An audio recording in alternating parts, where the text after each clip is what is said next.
이사야서 맥잡기 14번째 시간 하도록 하겠습니다. 우리가 이제 지난 시간에는 이스라엘 안에서 메시아가 오셔서 이루시는 메시아 왕국에 대한 이 기쁜 소식을 이사야서 말씀을 통해서 이제 살펴봤습니다. 특별히 32장에 가서 보시면 1절에 보라 한 왕이 의로 통치하며 통치자들이 판단의 공의로 다스릴 거다. 이렇게 지금 이야기를 하고 있습니다. 그래서 메시아가 나중에 이제 철장 권세를 가지고 이 땅에 오셔서 온 세상을 이제 통치하는데 그때는 의의 나라가 되고 판단의 공의. 하나님이시기 때문에 이거 판단하는 데 있어서 실수나 오류가 없다는 거예요. 그래서 그 판단의 공의로 이제 다스리시게 되고, 물론 이스라엘이 모든 민족들 가운데 으뜸 가는 그런 민족이 되고, 예루살렘이 이제 온 세상이 이제 수도가 되면서 엄청나게 놀라운 하나님의 축복이 예루살렘에 이제 임하게 됩니다.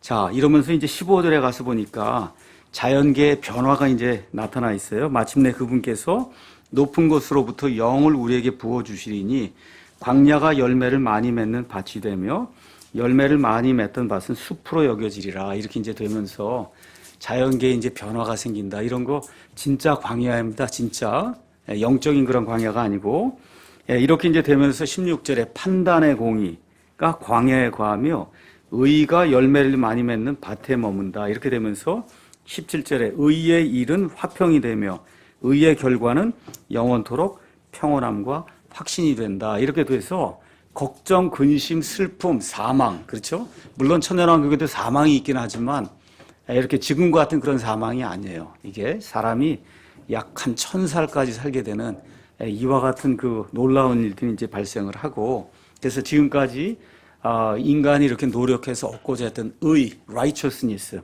peace, 평화, 그렇죠? 판단의 공의, 이런 모든 것들 사람의 힘으로 이제 얻기가 어려운데 메시아가 오셔서 이 땅에 이런 모든 것들을 이제 이루어 주신다는 이야기가 이제 성경에 기록이 되어 있습니다.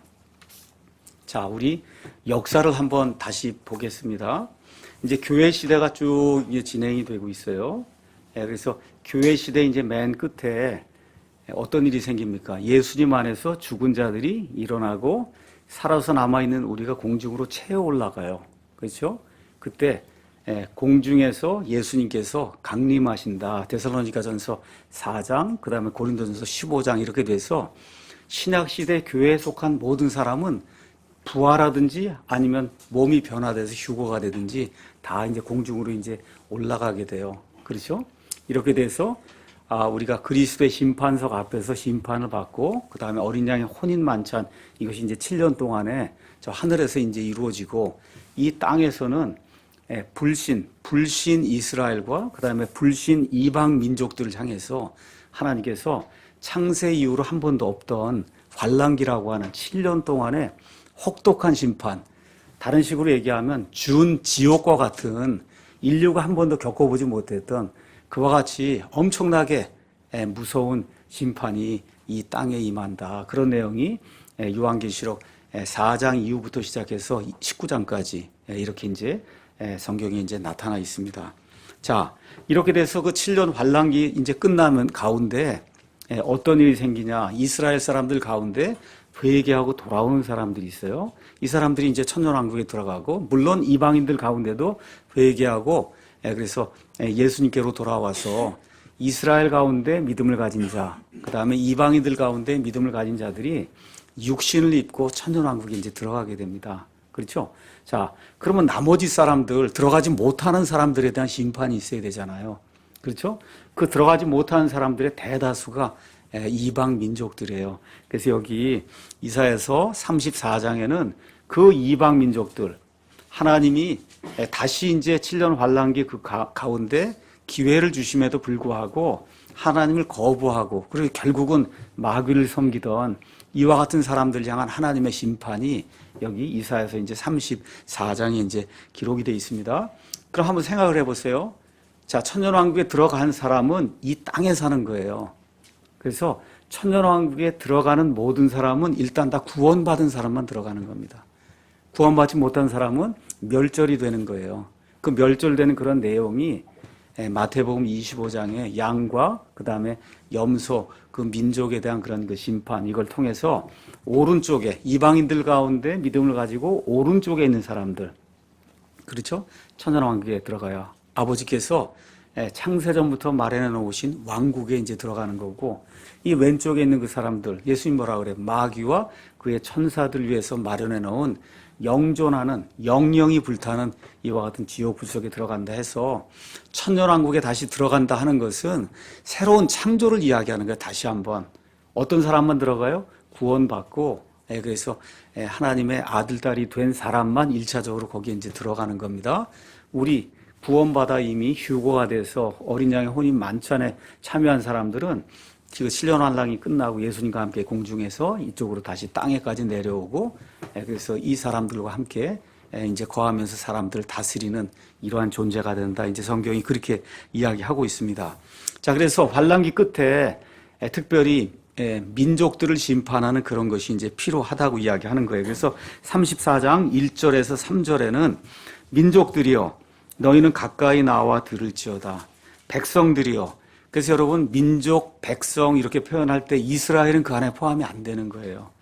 이스라엘은 포함이 안 되는 겁니다.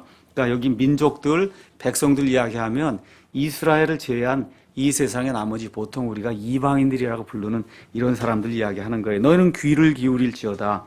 땅과 그 안에 있는 모든 것과 세상과 세상에서 나오는 모든 것은 들을지니라. 주의 경노가 모든 민족들에게 임하며 그분의 분노가 그들의 모든 군대에게 임하여 그분께서 그들을 진멸하시고 그들을 넘겨주사 살육당하게 하셨은즉 그들의 죽임당한 자들은 또한 내던져지며 그들의 사체들에서는 그들의 악취가 솟아오르고 그들의 피로 말미암아 산들이 녹아내린다. 지금 이렇게 이제 기록이 돼 있어요. 이게 계시록에는 어떤 전쟁이라고 우리가 보통 이야기하는 거예요? 아마겟돈 전쟁. 그래서 아마겟돈 전쟁은 요한계시록 19장 11절에서 21절에 나와 있습니다. 그래서 거기 가서 보시면 이렇게 믿지 않던 그런 이방 민족이 죽임을 당해서 공중의 새들의 이제 밥이 되는 이런 일들이 이제 그 안에 표현이 되어 있어요. 우리가 다 아는 내용이기 때문에 이제 넘어갑니다. 4절에는 이런 일들이 생길 때 그래서 7년 환란기 맨 끝부분 거기에 될 때 천체의 변화가 생긴다. 여기 또 나오는 겁니다. 하늘의 온 군대는 해체되고 하늘들은 두루마리 같이 함께 말리리니 하늘들의 온 군대가 포도나무에서 잎사귀가 떨어지는 것 같이 떨어지고 무화과 나무에서 무화과가 떨어지는 것 같이 떨어지리라 해서 뭐 별들이 떨어지고 하여튼 우주의 어떤 천체 엄청난 그런 그 변화가 생긴다. 여러분 요거 그대로 두시고 한번 요한계시록 한번 보겠습니다. 요한계시록 6장에 가서 보겠습니다. 요한계시록 6장 가서 보시면은 여섯째 그 봉인을 뗀 이후에 다시 말해 7년 환란기 끝부분에 어떤 일이 생기는가가 그 안에 이제 표현이 되어 있어요. 12절 보겠습니다. 자, 12절. 그분께서 여섯째 봉인을 여신 뒤에 내가 보니 보라 큰 지진이 나며 해는 머리털로 짠 상복같이 검게 되고 달은 피같이 되며 하늘의 별들은 무화과 나무가 강풍에 흔들릴 때 설익은 무화과가 떨어진 것 같이 땅에 떨어지고 하늘은 두루마리가 함께 말리는 것 같이 말려 떠나가며 지금 그대로 표현이 돼 있죠. 그렇죠? 이사야서하고 내용이 똑같잖아요. 그렇죠? 그래서 하늘에 온 군대 이게 여기는 별들이라고 분명하게 이렇게 표현이 돼 있죠. 그래서 이런 것들을 이제 보면서 이게 이 요한이 AD 한 90년경에 이걸 기록한 거예요. 이사야는 BC 700년경에 기록한 거예요. 그러니까 그냥 800년 사이에 이게 이렇게 기록이 됐는데 똑같잖아요. 그 내용이. 그렇죠? 그래서 이런 것도 이제 저와 여러분이 보시면 되고, 특별히 천체의 변화, 환란기 끝에 천체의 변화가 생기는 것에 대해서는 마태복음 24장 29절, 그 다음에 여러분 잘 아시는 것처럼 요엘서 1장, 2장, 3장, 이런 데 이제 가서 보시면 천체의 변화가 생기는 것, 이것이 그 안에 이제 자세히 기록이 되어 있습니다. 자, 이렇게 해서 이제 민족들이 굉장히 많은데, 이제 하나님께서 한 민족을 그 가운데서 추려내세요. 그 민족의 이름이 여기는 이두메아라고 기록이 되어 있고 이사야서 63장에는 에돔이라고 기록이 되어 있어요. 에돔. 그래서 이두메아는 그리스식 그런 발음이라고 이제 생각하시면 됩니다. 그래서 이두메아나 에돔이나 이제 똑같은 그런 그 민족이에요. 자, 이렇게 되면서 5절에 내 칼이 하늘에서 흠뻑 적셔지리니 보라 그것이 이두메아 위에 임하며 나의 저주를 받은 백성, 다시 말해 에돔 족속에게 임하리라. 이렇게 이제 되면서 주의 칼이 피로 충만하며 많은 피를 흘린다는 거예요. 기름진 것과 어린 양과 염소의 피와 순양의 콩팥 기름으로 기름지게 되었나니, 다시 말해 짐승들도 엄청 많이 죽는다는 겁니다. 주께서 보스라에서 희생물을 취하시고 이두메아 땅에서 큰 살육을 행하신도다. 큰 살육을 행하신다. 이렇게 이제 기록이 되어 있습니다. 자, 이제 이방인들 심판하는 가운데 거기 이제 대표적인 사례로 에돔 족속을 향한 하나님의 심판이 이 안에 이제 기록이 되어 있습니다. 자, 에돔은 원래 이름이 에서예요. 그렇죠? 에서는 야곱의 형입니다. 그래서 이 이삭에게서 태어났거든요. 이렇게 됐는데 결국 그 민족이 대다수가 하나님을 배반하고 특별히 이스라엘 민족을 학대하는 이와 같은 민족으로 이게 전락이 돼서 이제 성경에 나오게 됩니다. 자, 그래서 여러분 이거 그대로 두시고 오바댜라고 하는데, 오바댜는 아모스 다음에 나오는데 오바댜라고 하는 데가 있어요. 오바댜.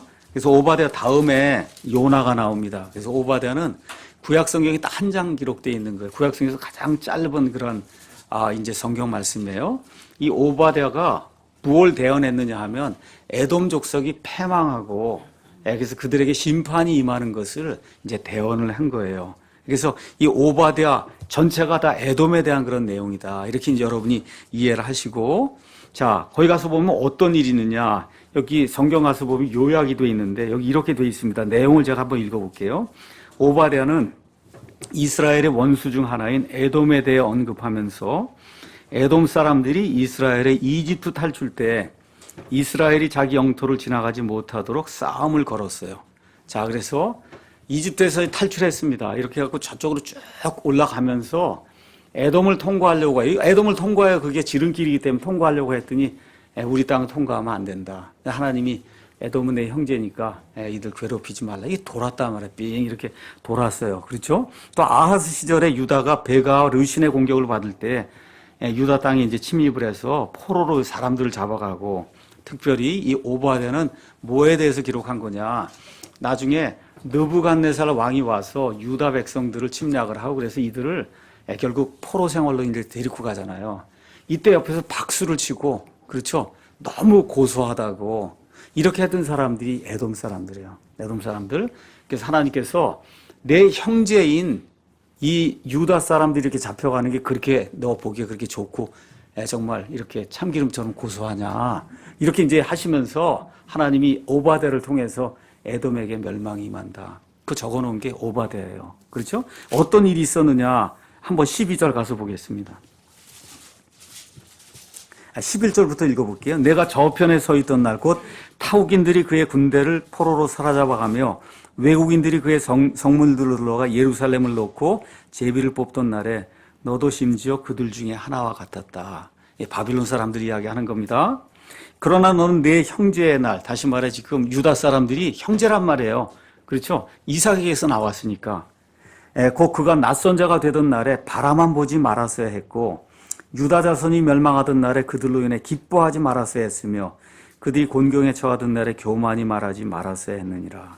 너는 내 백성이 재난을 당하던 날에 그들의 성문에 들어가지 말았어야 했고, 같이 들어가갖고 같이 약탈했다는 거예요. 그들이 재난을 당한 날에 그들의 고통을 바라만 보지 말았어야 했으며 그들이 재난을 당하던 날에 그들의 재물에 손을 대지 말았어야 했고, 그러니까 이 바벨론 사람들하고 같이 와서 옆에서 박수도 치고 재물도 약탈하고 아주 악한 그런 일을 했기 때문에 하나님께서 이들에게 심판을 이야기하는 내용이 이제 여기 나오고, 여기만 나오는 게 아니라 끝에 가서 보시면 말라기가 나옵니다. 말라기, 그렇죠? 말라기가 구약 성경의 맨 마지막에 나오는 하나님의 대언의 말씀이에요. 그래서 말라기 1장을 펴시면은 1장 처음에 4절 곧바로 하나님이 말씀하세요. 말라기를 통하여 이스라엘에게 주신 주의 말씀에 엄중한 불함이라. 주가 말하노라 내가 너희를 사랑하였노라. 그러나 너희는 이르기를 주께서 어떤 점에서 우리를 사랑하셨나이까 하는도다. 주가 말하노라 에서는 야곱의 형이 아니냐. 그러나 내가 야곱을 사랑하고 에서는 미워하였으며 광야의 용들을 위해 그의 산들과 유산을 피폐하게 하였느니라. 오늘 이따 보시면 알겠지만 에돔 땅이 아주 피폐하게 돼서 그냥 들짐승만 사는 그와 같은 땅이 이제 되거든요. 에돔은 이르기를 우리가 궁핍하게 되었으나 돌아와서 황폐한 것들을 세우리라 하거니와 만군의 주는 이같이 말하노라. 그들이 세울지라도 나는 헐리라. 그들이 그들을 일컬어 사악한 지역이라 하며 주께서 영원토록 경노하시는 백성이라 그렇게 부른다는 거예요. 사람들이. 이렇게 에돔이 하나님의 저주를 받았다. 저주받은 이유는 다른 거 없어요. 하나님의 백성 이스라엘, 하나님을 두려워하지 않았기 때문에 하나님의 선민 이스라엘을 이렇게 약탈하고 이들이 고난당할 때 너무 고소하다고 하고 박수치고 하고 이런 것들에 대해서 하나님께서 심판하신 그런 내용이 이제 이 안에 기록이 되어 있는 거예요. 그러니까 이 에돔 족속 에서의 그 후예들이 계속해서 이렇게 이스라엘을 괴롭힌 이런 것들 때문에 그 이방인들 심판하는 가운데 한 예를 지금 에돔을 사용해서 하나님이 지금 들고 계신 거예요. 자, 한번 보도록 하겠습니다. 거기 가서 보니까 이제 보스라라고 하는 그런 도시가 6절에 가면 나오죠. 우리 보스라를 한번 가서 찾아보겠습니다. 우리 저 뒤에 지도 가서 보시면은 지도 한영되어 큰 글자로는 8쪽에 이스라엘의 12지파, 그 다음에 스타디 바이블은 19쪽에 있습니다. 거기 가서 보시면은 이스라엘의 이제 12지파 해서 거기 지도가 나와 있는데 저 위에 갈릴리 바다 파랗게 돼 있고 그 갈릴리 바다 밑으로 쭉 요르단강이 흐르고 저 밑에 이제 사해가 보이시죠? 그렇죠? 예, 그 사해 밑으로 가서 보시면 모압이 있고 옆으로 그 다음에 좀 밑으로는 에돔이라고 하는 데가 있어요. 그 에돔의 글자 옆에 거기다 보스라라고 여러분이 나중에 이제 치시면 거기가 보스라예요. 보스라. 이 지역에서 엄청난 살육이 있다. 지금 그렇게 이야기하는 겁니다. 보스라. 예. 그걸 보시고 이게 지도가 조금 이렇게 너무 확대가 돼 있으니까 그 옆으로 가셔서 한번 한영대역의 5쪽에 가서 보시면 이집트 탈출 지도가 있어요. 스타디 바이블엔 15쪽에 있습니다. 그래서 여기 가서 보시면 또다시 저 위에 이제 가서 보시면 사해가 나오고 그 사해 옆에 보스라가 보이시죠, 여러분? 예, 그 보스라. 보스라라고 하는 데가 보여요. 여기를 보시고 그다음에 저 밑으로 내려가시면 아카바만이라고 되어 있는 거 보이시죠? 아카바만이 홍해입니다. 홍해. 그래서 저 스웨즈만하고 아카바만이라는 게 이렇게 혓바닥처럼 이렇게 바다가 쭉 이렇게 들어가 있는 이걸 만이라고 이야기하거든요. 그래서 스웨즈만이 있고 그다음에 여기 아카바만이 있다. 이걸 여러분이 기억하시고 그래서 저 사해하고 중간에 광야가 있어요. 거기가 에돔이고 그 밑으로 홍해가 있다는 거. 그걸 여러분이 이제 기억을 하시고 그리고 이제 제가 이게 무슨 내용인가를 여러분에게 이제 설명을 하도록 하겠습니다. 자, 그래서 에돔의 이제 중요한 그런 도시예요. 사해에서 그 밑으로 한 50km 정도. 그러니까 여기 인천에서부터 저기 한 청량리 이렇게 좀 떨어져 있는 그런 지역에 거기에 에돔이라는 데가 있다. 그래서 이 지역은 홍해하고 상관이 있는 데다. 예레미야 49장 20에서 22절, 아모스 1장 12절인데 가서 보시면 그렇게 이제 나와 있습니다. 뜻은 뭐냐 하면 포도를 거둔다는 거예요. 그 도시의 이름이 포도를 거둔다. 이렇게 이제 되어 있습니다. 포도를 거둔다. 자, 그래서 에돔 지역에서 엄청난 살육이 생기는데 그 살육을 누가 하느냐 하는 내용이 이사야서 63장에 기록이 되어 있어요. 우리 한번 이사야서 63장을 한번 보도록 하겠습니다. 이사야서는 66장으로 되어 있어요. 그러니까 63장쯤 가면 그러면 7년 환란이 다 끝나고 이제 천년왕국 줄 때가 돼가는 거예요. 여러분 이해하시겠죠? 66장이 끝이니까. 그래서 63장에 하나님이 이 땅에 직접 엄청난 이 살육을 일으키시되 특별히 그 살육을 어디서 일으키시느냐? 에돔 지역에서 일으키신 내용이 그 안에 기록이 되어 있어요. 에돔에서 나오면 이두메아에서 나오면 물들인 옷을 입고 그 물이 뭐냐? 핏물이에요. 보스라에서 나오는 이자는 누구냐? 의복이 영화롭고 자신의 큰 능력으로 다닌 이자는 누구냐? 하나님이 직접 이야기하는 겁니다. 의 안에서 말하는 나니. 그러니까 하나님께서 내가 말하는 모든 건 다 의로운 말이다. 곧 구원하는 능력이 있는 자다. 내가 하나님 그렇게 말씀하시면서 그러니까 누가 묻는 거예요. 어찌하여 주의 의복이 붉으며 주의 옷이 포도즙 틀을 밟는 자처럼. 여러분 옛날에 그 포도즙 틀은 지금 같은 이렇게 뭐 포도 넣고 으깨는 게 아니라 포도를 수확을 하면 그럼 어떻게 해요? 큰 땅 그 밑을 파가지고 그래서 그 안에 포도를 집어넣고 사람이 그 안에 들어가서 발로 포도를 으깬 거예요. 그렇게 되니까 옷이 다 포도즙에 의해 갖고 새빨갛게 이렇게 물들 거 아니에요. 그래서 지금 하나님께서 직접 살육을 행하시니까 엄청난, 지금 이게 표현으로 이렇게 보여주는 거예요. 엄청난 피가 이렇게 튀겨갖고, 그래서 하나님의 그 옷이 새빨갛게 됐다는 거예요. 왜 그렇게 되느냐 지금 묻는 겁니다. 그랬더니 하나님께서 백성들 중에서 나와 함께한 자가 없이 내가 홀로 포도즙 틀을 밟았다. 그 안에 누가 들어간 거예요? 죄인들이 들어간 겁니다. 그 포도즙 틀. 그러니까 다시 말씀드려 나중에 에돔 지역, 이 지역에 엄청나게 큰 사람들이 몰려와서 그래서 그 안에서 하나님에 의해 죽임을 당하는 그런 일이 생긴다. 이제 성경이 그렇게 이야기하는 거예요. 내가 친히 분노하여 그들을 밟고 친히 격노하여 그들을 짓밟으리니 그들의 피가 내 옷에 튀어 내 모든 의복을 더럽히리라. 원수 갚는 날이 내 마음속에 있고 내가 구속할 자들의 해가 이르렀으나 내가 보니 도와주는 자가 없었어요. 다시 말해 이스라엘을 도와준 사람이 없는 거예요. 이렇게 하니까 하나님이 내가 직접 하시겠다. 여러분 나중에 아마겟돈 그 전쟁이 누가 하세요? 그냥 예수님이나 내려오시면서 끝나는 거지 무슨 사람이 하는 거 아니거든요. 그래서 여기도 지금 마찬가지로 이와 같은 일을 하시면서 내 팔이 내게 구원을 가져왔으며 여러분 여기 가서 보시면 5절에 mine own arm 이렇게 돼 있어요. arm이라고 하는 게 우린 팔이죠. 근데 영어로 arm 가서 보세요. 뭐로 돼 있어요? 무기잖아요. 무기 감축할 때 여러분 무기가 웨폰이 아니에요. 이 영어로는 arm으로 쓰는 거예요. arm 주출이 이 무기 이게 팔이 무기야. 그러니까 영어로 가서 arm 찾으면 1차가 팔. 그다음에 두 번째 가서 보시면 뭐가 있어요? 무기라고 무기. 알겠죠? 내 팔이 이 무기가 그렇죠? 이거 얘기하는 거예요. 내 팔이 내 무기가 내게 구원을 가져왔으면 내 경노가 나를 떠받쳤느니라. 내가 친히 분노하여 백성들을 밟으며 내가 친히 경노하여 그들을 취하게 하고 그들의 기력을 땅에까지 끌어내리리라. 이렇게 되어 있습니다. 자, 이게 어느 정도로 표현이 되어 있냐? 우리 요한계시록 한번 14장 가서 보겠습니다. 요한계시록 14장 똑같은 내용이 이제 표현이 되어 있어요. 요한계시록 14장에 가서 17절 가서 보시면 제목이 하나님의 진노의 포도 수확 이렇게 돼 있어요. 그렇죠? 또 다른 천사가 하늘에 있는 성전에서 나오는데 그에게도 예리한 낫이 있더라. 낫이 불을 다스릴 권능을 가진 또 다른 천사가 제단으로부터 나와 예리한 낫을 가진 자에게 큰 외침으로 외쳐 이르되 너의 예리한 낫을 휘둘러 땅의 포도송이들을 모으라. 땅의 포도들이 충분히 익었느니라 하더라. 그 천사가 자기의 낫을 땅에 휘둘러 땅의 포도, 악한 자들을 모아 하나님의 진노의 큰 포도즙 틀. 제가 말씀드렸죠? 이 엄청난 계곡 같은 이런 것들을 하나님이 만들어 놓으시고 사람들을 그 안에 집어넣으시고 그래서 밟는 거예요. 포도즙 틀을. 도시 밖에서 그 포도즙 틀이 밟혔단 말이에요. 하나님이 밟든지 하나님 보내시는 천사가 밟든지 밟았어요. 그래서 포도즙 틀에서 피가 나와 피가 어느 정도로 흘러나냐. 말이 있으면은 한번 이 정도 높이까지 피가 흘러나와서 그래서 어디 아까 했던 보스라 있는 쪽으로 해서 쭉 흘러서 어디로 흘러가냐. 홍해로 흘러가는 거예요. 그래서 여러분 홍해가 이름이 레드시예요. 예. 근데 여태까지 한 번이라도 그렇게 새빨갛게 물든 적이 있었어요? 없었어요? 한 번 어느 정도 조금 있었죠. 언제 있었을까요?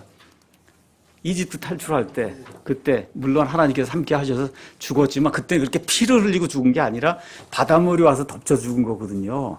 그렇죠? 왜 하나님이 이거를 레드시, 홍해라고 부르는가 해서 엄청난 사람들이 죽으면서 피가 흘러서 말 그대로 바다 자체가 피바다가 되는 그런 때가 생기게 돼요. 이렇게 되면 바다의 물고기는 이렇게 살 수가 없잖아요. 근데 하나님께서 어떤 일을 하세요? 어떤 일을?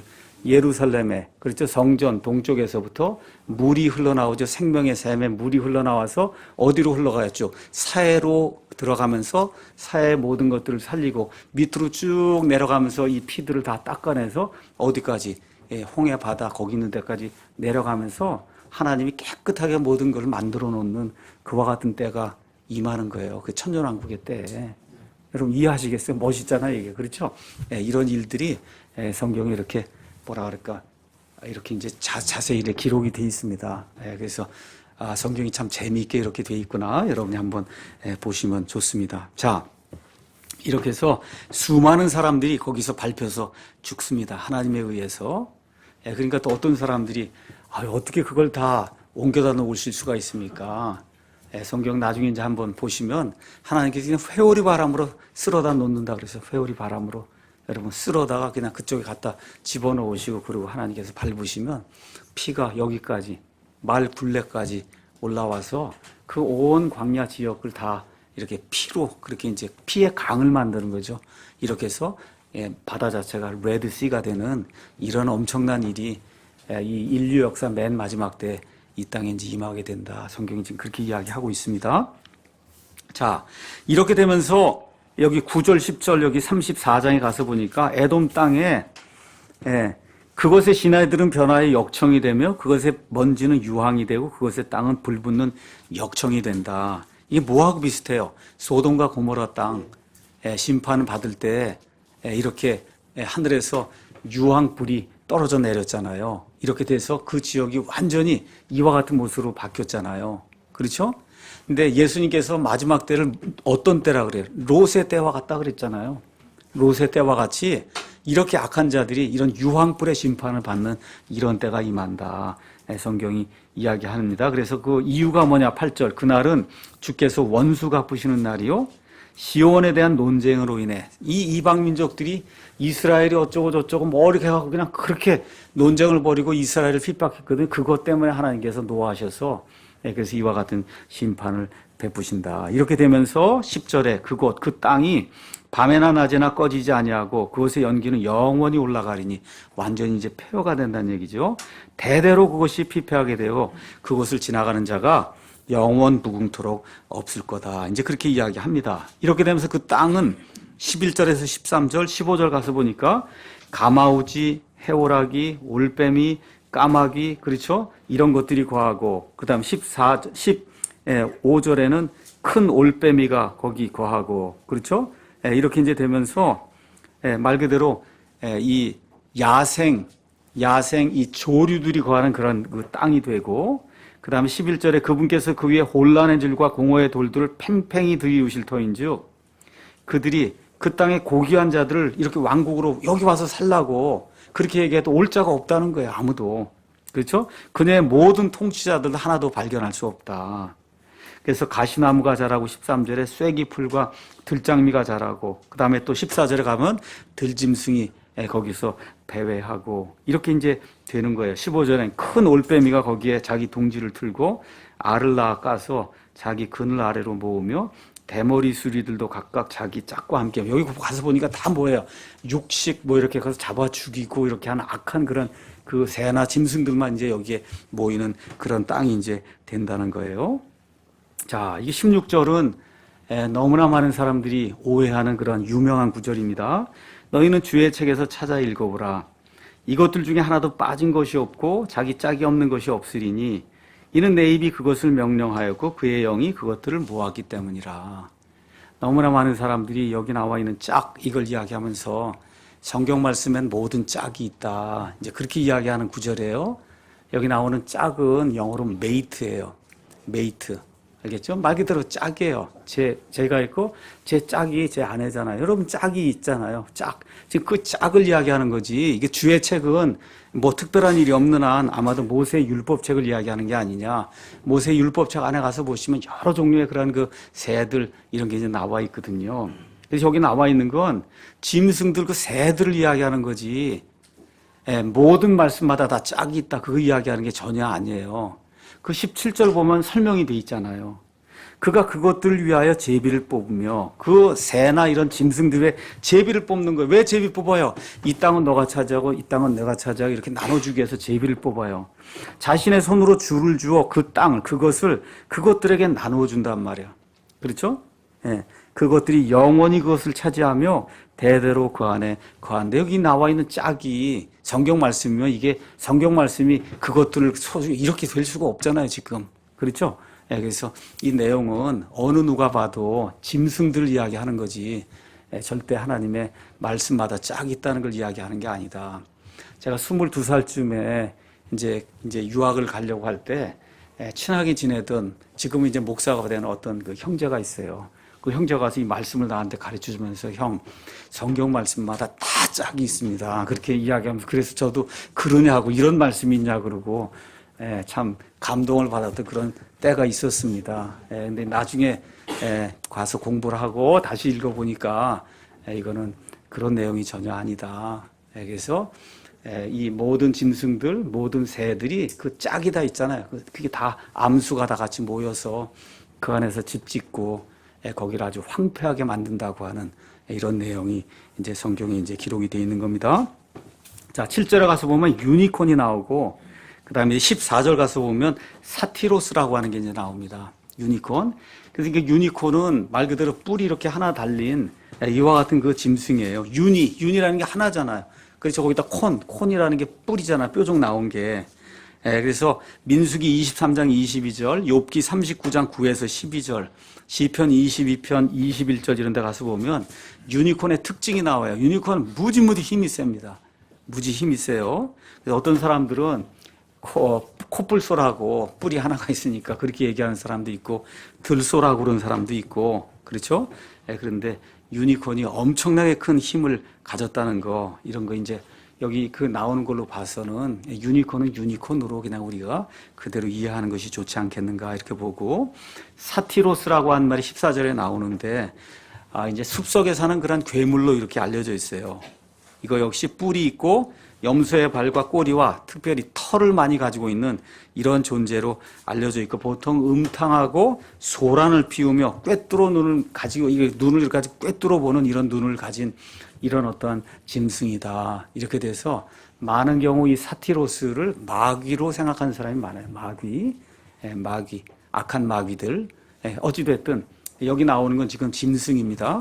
그래서 이런 것들, 바빌론의 황폐함과 연관이 돼서 이사야서 13장 21절 이런 데서 이제 사용이 되고 있는 하나님의 어떤 특별한 창조물이라고 우리가 이제 이해하면 되고, 마귀의 상징물이라고 봐도 되고, 이제 그렇게 이제 이해하면 됩니다.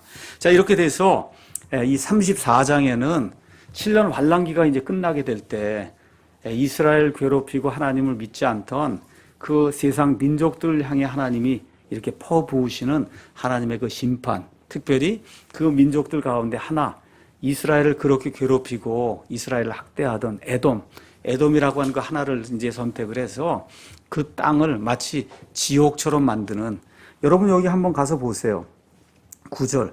그것의 시내들은 변화의 역청이 되며 그것의 먼지는 유황이 되고 그것의 땅은 불붙는 역청이 된다. 여러분 지옥이 지금 어디에 있어요? 땅 속에 있잖아요. 땅 속에 이렇게 돼 있잖아요. 멘트리라고 하는 데가. 멘트리라고 하는데 그 안에 들어가면 온도가 5,000도, 6,000도, 7,000도 이렇게, 그렇게 말 그대로 땅이 끓고 있어요. 지금 그런 내용을 이야기하는 거예요. 그거의 일부가 이렇게 올라온다. 그래서 여러분이 나중에 시간이 되고 또 하시면은 하와이 이제 가셔서 하와이에 호노룰루 이런데 여기 오하우 여기도 구경하시고 비행기 이제 타시고 빅아일랜드 거기 가면 그게 진짜 하와이예요. 그 빅아일랜드 하와이 거기 가면 거기 화산이 있는 데가 있어요. 말 그대로 화산이 부글부글 이렇게 하는데 이런 데가 있고, 옐로우스톤 또 공원 이제 나중에 이제 그쪽으로 가시면은 그 안에 이렇게 생긴 데가 있어요. 지옥처럼 생긴 데가. 그 밑에서 이게 올라와 갖고 막 그냥 땅이 부글부글 막 그러면서 그 안에 여러분 가이저라고 하는 게 이게 수증기가 돼 갖고 물이 시간이 되면 이게 터져 나오는 이런 현상들 보는 거, 이런 데가 이제 그런 데가 있거든요. 그런 거 보시면 그게 지옥의 일부구나. 그래서 혹시 여러분 또 유튜브 이런 데 가셔서 하와이 용암 이런 거 한번 쳐보세요. 그럼 그냥 용암 시뻘건 게 이 바다로 이렇게 떨어지는 그런 것도 나오거든요. 그게 이제 지옥이 성경에 그렇게 표현이 되어 있는데, 여기 가서 보면 에돔 땅이 나중에 그러한 모습으로 변하게 된다. 자, 이와 대비가 돼서 35장에는 이스라엘 땅에는 어떤 일이 생기는가 하는 내용이 이 안에 이제 기록이 돼 있어요. 제목이 시온의 미래 영광 이렇게 이제 돼 있습니다. 자, 먼저 광야와 적막한 곳이 그것들로 인해 기뻐하며 사막이 즐거워하고 장미같이 피며 무성하게 피어 기쁨과 노래로 즐거워하고 레바논의 영광과 갈멜과 샤론의 뛰어난 것을 얻으리라. 그들이 주의 영광과 우리 하나님의 뛰어나심을 보리로다. 자, 에돔과는 아주 정반대의 모습이 지금 이 안에 기록이 되어 있는 걸 우리가 이제 볼 수가 있습니다. 그래서 천년왕국이 시작이 될 때 저 이스라엘 땅의 주변 환경이 이제 변하게 됩니다. 나중에 이제 또 혹시 이스라엘 여행을 가게 되면, 그러면 이제 한번 기회가 되면 제일 좋은 거는 이 이집트에서부터 이렇게 시작을 해서 이 시내 광야를 한번 이렇게 지나와 보시면 여기 나와 있는 게 이해가 될 거예요. 여기 나와 있는 광야라고 하는 게 도대체 뭔가 말 그대로 아무것도 없습니다. 아무것도. 예, 정말 비 조금 내리는 거 가지고 예, 가시 있고 한 그런 조그만 그런 나무들 얇은 거 이런 것들만 자라지 아무것도 없어요. 근데 거기가 지금 이렇게 변한다는 거예요. 이런 게 그래서 좀 무성하게 사막이 즐거워하고 장미같이 피며 무성하게 피어 기쁨과 노래로 즐거워하고 거기 갔으면 레바논, 갈멜, 샤론 이렇게 이제 나오잖아요. 예, 그래서 우리 다시 한번 9쪽에 8쪽에 또 스타디 바이블 19쪽에 있는 이스라엘의 12지파 그림을 한번 가서 보도록 하겠습니다. 그림 레바논은 이스라엘 12지파 저 맨 위에 가면 지중해 쪽으로 두로라고 하는 데가 있어요. 두로. 그 두로 그 옆에 보면 단이라고 하는 데가 있습니다. 단. 그 단 바로 넘어 거기가 레바논이에요. 그 레바논이 지금의 레바논 나라가 있는 데가 레바논입니다.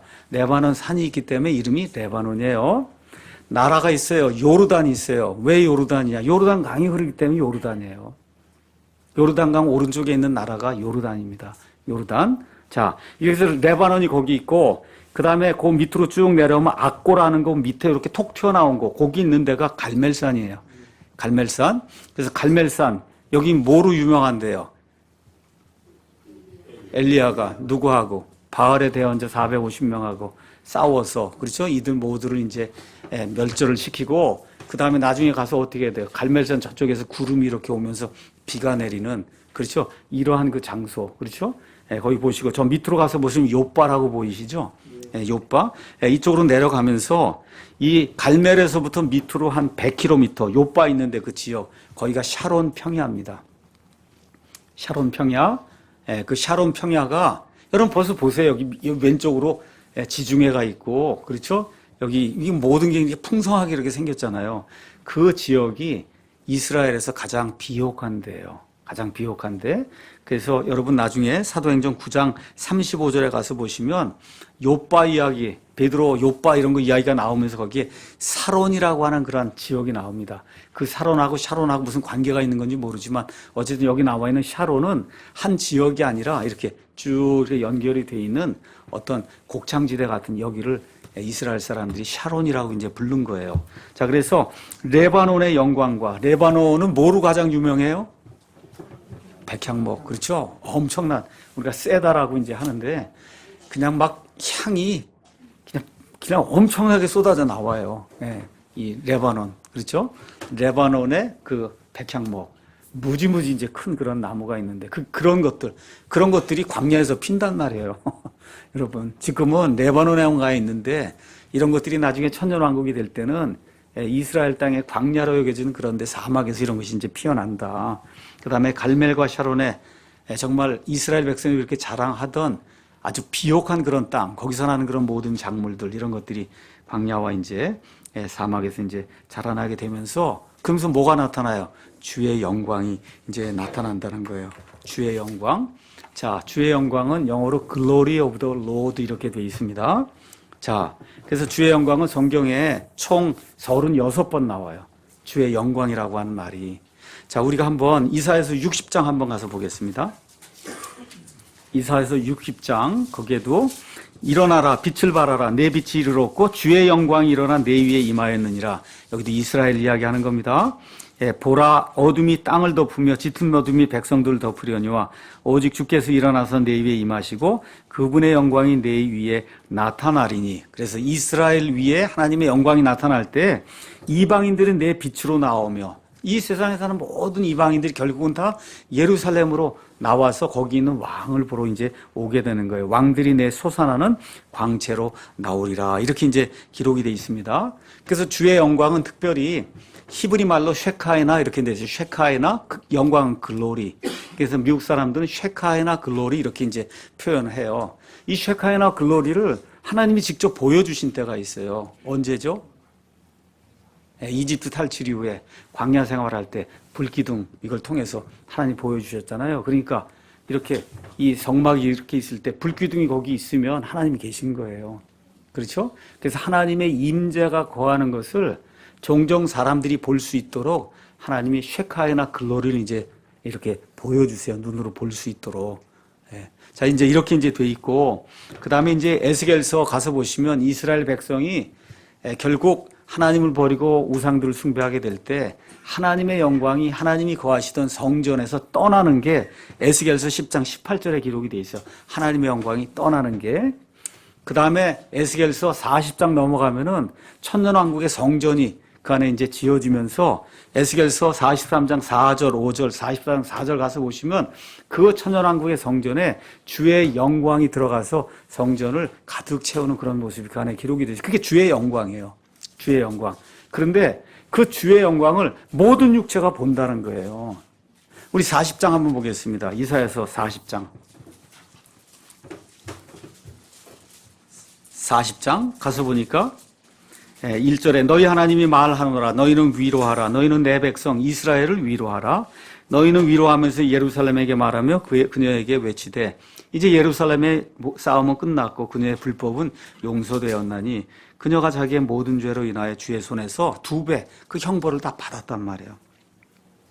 광야에서 외치는 자의 소리가 있어 이르기를 너희는 주의 길을 예비하라.